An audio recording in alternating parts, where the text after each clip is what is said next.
After 20 years, I am disposable. I tried everything to make her happy. Now she wants me gone. We're going to debunk why this happened and what can you do from now on. So let's talk about it.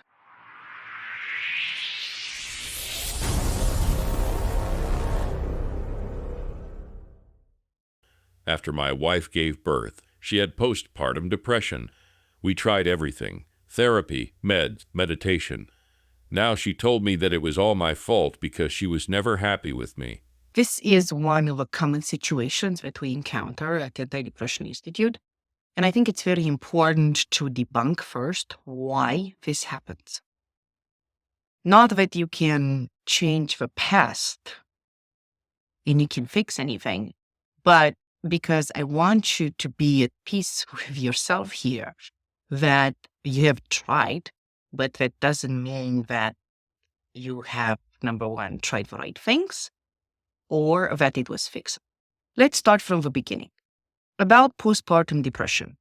This has to do only and only with a woman that has to heal emotional traumas, emotional wounds from her family line, from her own experiences. This has nothing to do with a man, with her husband. Nevertheless, this is very important to heal because if this is not healed, it usually passes towards the children or the grandchildren. So you're going to wake up with children or grandchildren with depression and anxiety, and you wouldn't know why. It's because it hasn't been healed, everything that needs to be healed after postpartum depression.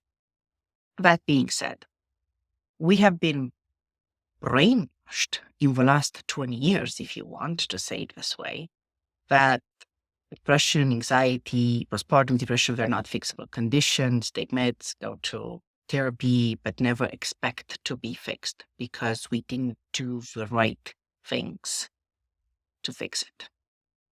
We didn't take the responsibility to fix it, and we didn't have right mentors. So here, there is nothing you could have done. That being said,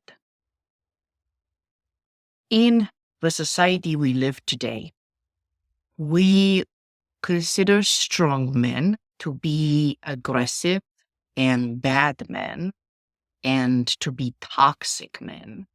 You never took the step of, okay, these things don't work. Let's do things that do work. And you never pinpointed to her the resources that could work because you were afraid of being probably too aggressive, probably considered toxic, and you thought, maybe yourself, that there is nothing you can do about it. And this is what it all ended up to be. This was your life challenge that you haven't fixed for the last 20 years. How to be a strong man to take charge. Ask your wife to do the necessary work to heal her emotional wounds. Maybe you didn't even know that exists. And her to take charge of that healing because only she can heal that. You cannot. So yes, there have been probably a lot of resentment that piled up in the last 20 years. And now on any active approach into this relationship will only do more damage. We saw that at this stage in life, people are able to heal separate. It is easier to heal separate than together because there is an incentive in healing that I am alone instead of blaming the other for the situation. I would really suggest that you are, taking this out of the equation. It was not your fault. You tried everything. That's fine. But now how do you become a strong man and not fall into an emotional wound of, I am alone at this age. I haven't done everything that I was supposed to be doing. How do you become mentally strong now when you probably have never been taught how to do that? So this is why we have a specific program at Anti-Depression Institute called Become Mentally Strong. Because any moment you slip in some kind of a depressive mode, in some kind of a blame mode, you are just repeating one of those moments in 20 years where you have seen your wife suffering, you couldn't do anything about it, and now you're suffering. So you need to get out of this ASAP, like right now, because it's not too late.